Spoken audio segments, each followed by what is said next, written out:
ओम नमो भगवते वासुदेवाय। ओम नमो भगवते वासुदेवाय। ओम नमो भगवते वासुदेवाय। राधे राधे मित्रों, आज हम सभी श्रीमद् भगवद गीता के 10वें अध्याय का महात्म्य श्रवण करेंगे और साथ ही विभूति योग नामक 10वें अध्याय का पाठ भी श्रवण करेंगे। ओम श्री परमात्मने नमः। श्रीमद् भगवद गीता के 10वें अध्याय का महात्म्य। भगवान शिव कहते हैं, सुंदरी, अब तुम 10वें अध्याय के महात्म्य की परम पावन कथा सुनो, जो स्वर्ग रूपी दुर्ग में जाने के लिए सुंदर सोपान और प्रभाव की चरम सीमा है। काशीपुरी में धीर बुद्धि नाम से विख्यात एक ब्राह्मण था, जो मुझ में प्रिय नंदी के समान भक्ति रखता था। वह पावन कीर्ति के अर्जन में तत्पर रहने वाला, शांत चित्त और हिंसा, कठोरता एवं दुस्साहस से दूर रहने वाला था।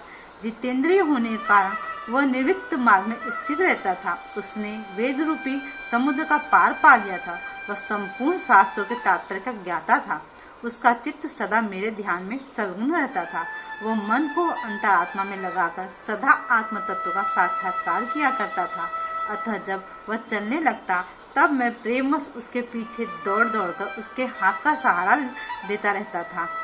यह देख मेरा पार्षद भृंगिरिटी ने मुझे पूछा, भगवान, इस प्रकार भला किसने आपका दर्शन किया होगा? इस महात्मा ने ऐसा कौन सा तप, होम अथवा जप किया है कि स्वयं आप ही पद पद पर इसके हाथ का सहारा देते चलते हैं? भृंगिरिटिका का यह प्रश्न सुनकर मैंने इस प्रकार उत्तर देना आरंभ किया। एक समय की बात है, कैलाश पर्वत के पार्श्व भाग में पुन्नाग वन के भीतर चंद्रमा की अमृतमयी किरणों से धुली हुई भूमि में एक वेदी का आश्रय लेकर मैं बैठा हुआ था। मेरे बैठने के क्षण भर बाद ही सहसा बड़े जोर की आंधी उठी। वहां के वृक्षों की शाखाएं नीचे ऊपर होकर आपस में टकराने लगी। कितनी ही टहनियां टूट टूट कर बिखर गईं। पर्वत की अविचल छाया भी हिलने लगी। इसके बाद वहां महान भयंकर शब्द हुआ, जिससे पर्वत की कंदिराएं प्रतिध्वनित हो उठी। तदनंतर आकाश से कोई विशाल पक्षी उतरा, जिसकी कांति काले मेघ के समान थी। वह कज्जल की राशि, अंधकार का समूह अथवा पंख कटे हुए काले पर्वत सा जान पड़ता था। पैरों से पृथ्वी का सहारा लेकर उस पक्षी ने मुझे प्रणाम किया और सुंदर नवीन कमल मेरे चरणों में रखकर स्पष्ट वाणी में स्तुति करनी आरंभ की। पक्षी बोला, देव, आपकी जय हो भोले बाबा, आपकी सदा सदा जय हो प्रभु। आप चिंतनामयी सुधा के सागर तथा जगत के पालक हैं। सदा सद्भावना से युक्त एवं अनासक्ति की लहरों से उल्लसित हैं। आपके वैभव का कहीं अंत नहीं है। आपकी जय हो प्रभु, जय हो। अद्वैत वासना से परिपूर्ण बुद्धि के द्वारा आप त्रिविध मलों से रहित हैं। आप जितेंद्रिय भक्तों के अधीन रहते हैं तथा ध्यान में आपके स्वरूप का साक्षात्कार होता है। आप अविद्यामय, उपाधि से रहित, नित्य मुक्त, निराकार, निरामय, असीम, अहंकार शून्य, आवरण रहित और निर्गुण हैं। आपके चरण कमल शरणागत भक्तों की रक्षा करने में प्रवीण हैं। अपने भयंकर ललाट रूपी महासर्प की विष ज्वाला से आपने कामदेव को भस्म किया है। आपकी जय हो प्रभु, जय हो। आप प्रत्यक्ष आदि प्रमाणों से दूर होते हुए भी प्रमाणमय स्वरूप हैं। आपको बारंबार नमस्कार है प्रभु। चैतन्य के स्वामी तथा त्रिभुवन रूपधारी, आपको प्रणाम है, कोटि कोटि प्रणाम है भगवान। मैं श्रेष्ठ योग्य द्वारा चुंबित आपके उन चरण कमलों की वंदना करता हूँ, जो अपार भव पाप के समुद्र से पार उतारने में अद्भुत शक्तिशाली हैं। महादेव, साक्षात बृहस्पति भी आपकी स्तुति करने की दृष्टता नहीं कर सकते हैं। सहस्त्र मुखों वाले नागराज शेष में भी इतनी चातुरी नहीं है कि वे आपके गुणों का वर्णन कर सके। फिर मेरे जैसे छोटी बुद्धि वाले पक्षी की तो बात बिसात ही क्या है। उस पक्षी के द्वारा किए हुए इस स्तोत्र को सुनकर मैंने उससे पूछा, हे विहंगम, तुम कौन हो और कहाँ से आए हो? तुम्हारी आकृति तो हंस जैसी है, मगर रंग कौवे का मिला है। तुम जिस प्रयोजन को लेकर आए हो उसे बताओ। पक्षी बोला, देवेश, मुझे ब्रह्मा जी का हंस जानिए। दुर्जटे, जिस कर्म से मेरे शरीर में इस समय कालिमा आ गई है, उससे सुनिए। प्रभु, यद्यपि आप सर्वज्ञ हैं, अतः आपसे कोई भी बात छिपी नहीं है, तथापि यदि आप पूछते हैं तो मैं बतलाता हूँ। सौराष्ट्र सूरत नगर के पास एक सुंदर सरोवर है जिसमें कमल लहराते रहते हैं। उसी में से बाल चंद्रमा के टुकड़े जैसे श्वेत मृणालों के ग्रास लेकर मैं बड़ी तीव्र गति से आकाश में उड़ रहा था। उड़ते उड़ते सहसा वहां से पृथ्वी पर गिर पड़ा। जब होश में आया और अपने गिरने का कारण न देख सका तो मन ही मन सोचने लगा, अहो, यह मुझ पर क्या आ पड़ा है, आज मेरा पतन कैसे हो गया। पके हुए कपूर के समान मेरे श्वेत शरीर में यह कालिमा कैसे आ गई। इस प्रकार विस्मित होकर जब अभी मैं विचार ही कर रहा था कि उस पोखरे के कमलों में से एक मुझे ऐसी वाणी सुनाई दी, हंस उठो, मैं तुम्हारे गिरने और काले होने का कारण बताती हूँ। तब मैं उठकर सरोवर के बीच में गया और वहाँ 5 कमलों से युक्त एक सुंदर कमलिनी को देखा। उसको प्रणाम करके मैंने प्रदक्षिणा की और अपने पतन का सारा कारण पूछा। कमलिनी बोली, कल हंस तुम आकाश मार्ग से मुझे लांग कर गए हो, उसी पातक के परिणामवश तुम्हें पृथ्वी पर गिरना पड़ा है तथा उसी कारण तुम्हारे शरीर में कालिमा दिखाई देती है। तुम्हें गिरा देख मेरे हृदय में दया भर आई है और जब मैं इस मध्यम कमल के द्वारा बोलने लगी हूँ उस समय मेरे मुख से निकली हुई सुगंध को सूंघकर 60,000 भौरे स्वर्गलोक को प्राप्त हो गए हैं। पक्षीराज, जिस कारण मुझे इतना वैभव, ऐसा प्रभाव आया उसे बतलाती हूँ, सुनो।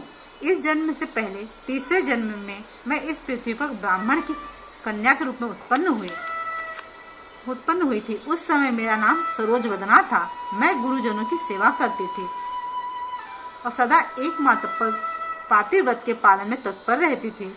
एक दिन की बात है, मैं एक मैना को पढ़ा रही थी। इससे पति सेवा में कुछ विलंब हो गया। इससे पति देवता कुपित हो गए और उन्होंने श्राप दिया, पापनी, तुम मैना हो जा। मरने के बाद यद्यपि मैं मैना ही हुई, तथापि पातिव्रत्य के प्रसाद से मुनियों के घर में मुझे आश्रय मिला। किसी मुनि कन्या ने मेरा पालन पोषण किया।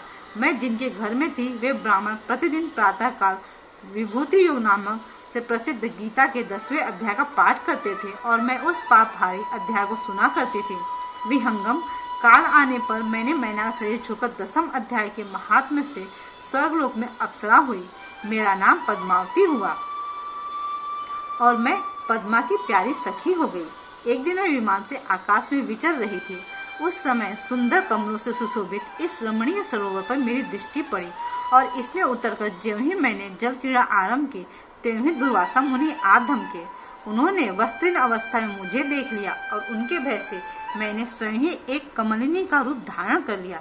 मेरे दोनों पैर 2 कमल हुए, दोनों हाथ भी 2 कमल हो गए और शेष अंगों के साथ मेरा मुख भी एक कमल हुआ।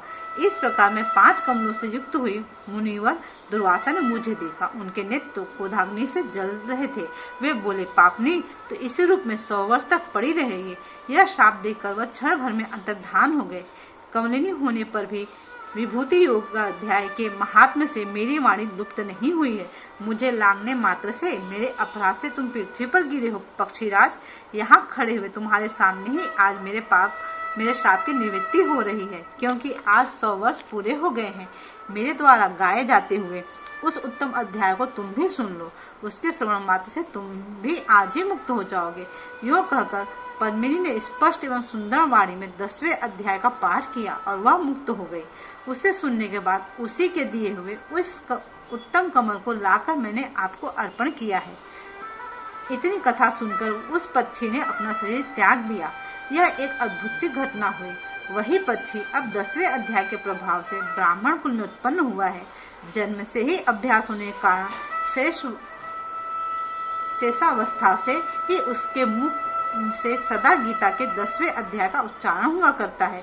10वें अध्याय के अर्थ चिंतन का यह परिणाम हुआ है कि यह सब भूतों में स्थित शंख चक्रधारी भगवान विष्णु का सदा ही दर्शन करता रहता है। इसकी स्नेहपूर्ण दृष्टि जब कभी किसी देहधारी के शरीर पर पड़ जाती है तब वह चाहे शराबी और ब्रह्म हत्या ही क्यों न हो, मुक्त हो जाता है तथा पूर्व जन्म में अभ्यास किए हुए 10वें अध्याय के महात्म्य से इसको दुर्लभ तत्व ज्ञान प्राप्त है तथा इसने जीवन मुक्ति भी पा रखी है। अतः जब यह रास्ता चलने लगता है तो मैं इसे हाथ का सहारा दिए रहता हूँ। भृंगिरिटे यह सब 10वें अध्याय की महामहिमा है। पार्वती, इस प्रकार मैंने भृंगिरिटे के सामने जो पापनाशक कथा कही थी वही यहाँ तुमसे भी कही है। नर हो या नारी अथवा कोई भी क्यों न हो, इस 10वें अध्याय के श्रवण मात्र से उसके सब आश्रमों के पालन का फल प्राप्त होता है। ओम श्री परमात्मने नमः। 10वां अध्याय। भगवान श्री कृष्ण ने बोले, हे महाबाहो, फिर भी मेरे परम रहस्य और प्रभावित वचन श्रवण करके जो कि मैं तुझ अतिशय प्रेम रखने वाले के लिए हित की इच्छा से कहूँगा। हे अर्जुन, मेरी उत्पत्ति को अर्थात विभूति सहित लीला से प्रकट होने को न देवता लोग जानते हैं न महर्षि जन ही जानते हैं, क्योंकि मैं सब प्रकार से देवताओं का और महर्षियों का भी आदि कारण हूँ। जो मेरे को अजन्मा अर्थात वास्तव में जन्म रहित और अनादि तथा लोकों का महान ईश्वर तत्व से जानता है, वह मनुष्य में ज्ञानवान पुरुष संपूर्ण पापों से मुक्त हो जाता है। हे अर्जुन, निश्चय करने की शक्ति एवं तत्व ज्ञान और अमूर्तता, क्षमा, सत्य तथा इंद्रियों का वश में करना और मन का निग्रह तथा सुख दुख, उत्पत्ति और प्रलय एवं भय अभय भी तथा अहिंसा, समता, संतोष, तप, दान, कीर्ति और अपकीर्ति, ऐसे प्राणियों के नाना प्रकार के भाव मेरे से ही होते हैं। हे अर्जुन, 7 तो महर्षि जन और 4 उनमें भी पूर्व में होने वाले सनकादि तथा स्वयंभू आदि 14 मनु, यह मेरे में भाव वाले सबके सब मेरे संकल्प से उत्पन्न हुए हैं कि जिनकी संसार में संपूर्ण प्रजा है। जो पुरुष इस मेरी परमेश्वर स्वरूप विभूति को और योग शक्ति को तत्व से जानता है, वह पुरुष निश्चल ध्यान योग द्वारा मेरे में ही एक ही भाव से स्थित होता है। इसमें कुछ भी संशय नहीं है। मैं वासुदेव ही संपूर्ण जगत की उत्पत्ति कारण हूँ और मेरे से ही सब जगत चेष्टा करता है। इस प्रकार तत्व से समझकर श्रद्धा और भक्ति से युक्त हुए बुद्धिमान भक्तजन मुझ परमेश्वर को ही निरंतर भजते हैं। वे निरंतर मेरे में मन लगाने वाले और मेरे में ही प्राणों को अर्पण करने वाले भक्तजन सदा ही मेरी भक्ति की चर्चा के द्वारा आपस में मेरे प्रभाव को जानते हुए तथा गुण और प्रभाव सहित मेरा कथन करते हुए ही संतुष्ट होते हैं और मुझ वासुदेव में ही निरंतर रमण करते हैं। उन निरंतर मेरे ध्यान में लगे हुए और प्रेम पूर्वक भजने वाले भक्तों को मैं वह तत्व ज्ञान योग देता हूँ जिसे वे मेरे को ही प्राप्त होते हैं। हे अर्जुन, उनके ऊपर अनुग्रह करने के लिए ही मैं स्वयं उनके अंतःकरण में एक ही भाव से स्थित हुआ अज्ञान से उत्पन्न हुए अंधकार को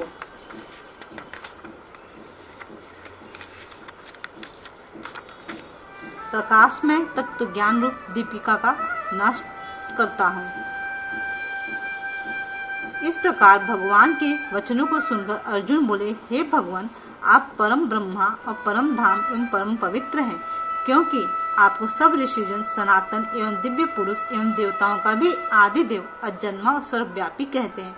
वैसे ही देव ऋषि नारद तथा असति और देवल ऋषि तथा महर्षि व्यास और स्वयं आप भी मेरे प्रति कहते हैं। हे केशव, जो कुछ भी मेरे प्रति आप कहते हैं, इस समस्त को मैं सत्य मानता हूँ। हे भगवान, आपके लीला में स्वरूप को न दानव जानते हैं न देवता ही जानते हैं। हे भूतों को उत्पन्न करने वाले, हे भूतों के ईश्वर, हे देवों के देव, हे जगत के स्वामी, हे पुरुषोत्तम, आप स्वयं ही अपने से आपको जानते हैं। इसलिए हे भगवान, आप ही उन अपनी दिव्य विभूतियों को संपूर्णता से कहने के लिए योग्य हैं कि जिन विभूतियों के द्वारा इन सब लोगों को व्याप्त करके स्थित हैं। हे योगेश्वर, मैं किसी प्रकार निरंतर चिंतन करता हुआ आपको जानूं और हे भगवान, आप किन किन भावों में मेरे द्वारा चिंतन करने योग्य हैं। हे जनार्दन, अपनी योग शक्ति को और परमेश्वर स्वरूप विभूति को फिर भी विस्तार पूर्वक कहिए, क्योंकि आपके अमृतमय वचन को सुनते हुए मेरी तृप्ति नहीं होती है, अर्थात सुनने की उत्कंठा बनी रहती है। इस प्रकार अर्जुन के पूछने पर श्री कृष्ण भगवान बोले, हे कुरुश्रेष्ठ, अब मैं तेरे लिए अपने दिव्य विभूतियों को प्रधानता से कहूँगा, क्योंकि मेरे विस्तार का अंत नहीं है। हे अर्जुन, मैं सब भूतों के हृदय में स्थित सबका आत्मा हूँ तथा संपूर्ण भूतों का आदि, मध्य और अंत भी मैं ही हूँ। हे अर्जुन, मैं अदिति के 12 पुत्रों में विष्णु अर्थात वामन अवतार हूँ। बोले वामन भगवान की जय। और ज्योतियों में किरणों वाला सूर्य हूँ। सूर्य नारायण भगवान की जय। तथा मैं 49 वायु देवताओं में मरीचि नामक वायु देवता हूँ। बोले वायुदेव की जय। और नक्षत्रों में नक्षत्रों का अधिपति चंद्रमा हूँ। बोले चंद्रदेव की जय। मैं वेदों में सामवेद हूँ और देवों में इंद्र हूँ और इंद्रियों में मन हूँ और भूत प्राणियों में चेतना अर्थात ज्ञान शक्ति हूँ। मैं 11 रुद्रों में शंकर हूँ। बोलो सदाशिव भगवान की जय। और यक्ष तथा राक्षसों में धन का स्वामी कुबेर हूँ। कुबेर भगवान की जय। और मैं 8 वसुओं में अग्नि तथा शिखर वाले पर्वतों में सुमेरु पर्वत हूँ। पुरोहितों में मुख्य अर्थात देवताओं का पुरोहित बृहस्पति मेरे को जान। तथा हे पार्थ, मैं सेनापतियों में स्वामी कार्तिक, बोले स्वामी कार्तिक महाराज की जय। और जलाशयों में समुद्र हूँ। अर्जुन, मैं महर्षियों में भृगु और वचनों में एक अक्षर अर्थात ओमकार हूँ। तथा सब प्रकार के यज्ञों में जप यज्ञ और स्थिर रहने वालों में हिमालय पहाड़ हूँ। सब वृक्षों में पीपल का वृक्ष और देव ऋषियों में नारद मुनि तथा गंधर्वों में चित्ररथ और सिद्धों में कपिल मुनि हूँ। कपिल मुनि की जय। हे अर्जुन, तो घोड़ों में अमृत से उत्पन्न होने वाला उच्च सेवा नामक घोड़ा और हाथियों में ऐरावत नामक हाथी तथा मनुष्य में राजा मेरे को ही जान। हे अर्जुन, मैं शास्त्रों में व्रज वज्र और गौओं में कामधेनु हूँ और शास्त्रों रीति से संतान की उत्पत्ति का हेतु कामदेव हूँ। सर्पों में सर्पराज वासुकी हूँ। मैं नागों में शेषनाग और जलचरों में उनका अधिपति वरुण देवता हूँ। और पितरों में अयरमान नामक पित्तेश्वर तथा शासन करने वालों में यमराज मैं हूँ। हे अर्जुन, मैं दैत्यों में प्रहलाद और गिनती करने वालों में संयम हूँ तथा पशुओं में मृगराज सिंह हूँ और पक्षियों में गरुण मैं हूँ। मैं पवित्र करने वालों में वायु और शस्त्रधारियों में राम हूँ तथा मछलियों में मगरमच्छ हूँ और नदियों में श्री भागीरथी गंगा। बोले गंगा मैया की जय। हे अर्जुन, सृष्टियों का आदि अंत और मध्य मैं ही हूँ तथा मैं ही विद्याओं में अध्यात्म विद्या अर्थात ब्रह्म विद्या एवं परस्पर में विद्या विवाद करने वालों में तत्व निर्णय के लिए किया जाने वाला वाद वह हूँ। मैं अक्षरों में ओम आकार और समासों में द्वंद्व नामक समास हूँ तथा अक्षय काल अर्थात काल का भी महाकाल और विराट स्वरूप सबका धारण पोषण करने वाला भी मैं ही हूँ। हे अर्जुन, मैं सबका नाश करने वाला मृत्यु और आगे होने वालों की उत्पत्ति कारण हूँ तथा स्त्रियों में कीर्ति श्री वाक स्मृति मेधा धृति और क्षमा हूँ तथा मैं गायन करने योग्य श्रुतियों में बृहस्पति और छंदों में गायत्री तथा महीनों में माघशीर्ष का महीना और ऋतुओं में वसंत ऋतु मैं हूँ। हे अर्जुन, मैं छल करने वालों में जुआ और प्रभावशाली पुरुषों का प्रभाव हूँ तथा मैं जीतने वालों की विजय हूँ और निश्चय करने वालों का निश्चय एवं सात्विक पुरुषों का सात्विक भाव हूँ। वंशियों में वासुदेव अर्थात मैं स्वयं तुम्हारा सखा और पांडवों में धनंजय अर्थात तू एवं मनुष्यों में वेदव्यास और कवियों में शुक्राचार्य कवि भी मैं ही हूँ और दमन करने वाला दंड अर्थात दमन करने की शक्ति हूँ। जीतने की इच्छा वालों की नीति हूँ और गोपनीयों में अर्थात गुप्त रखने योग्य भावों में मौन हूँ तथा ज्ञानवानों का तत्व ज्ञान मैं ही हूँ। और हे अर्जुन, जो सब भूतों की उत्पत्ति का कारण है वह भी मैं ही हूँ, क्योंकि ऐसा वह चर और अचर कोई भी भूत नहीं है कि जो मेरे से रहित होए, इसलिए सब कुछ मेरा ही स्वरूप है।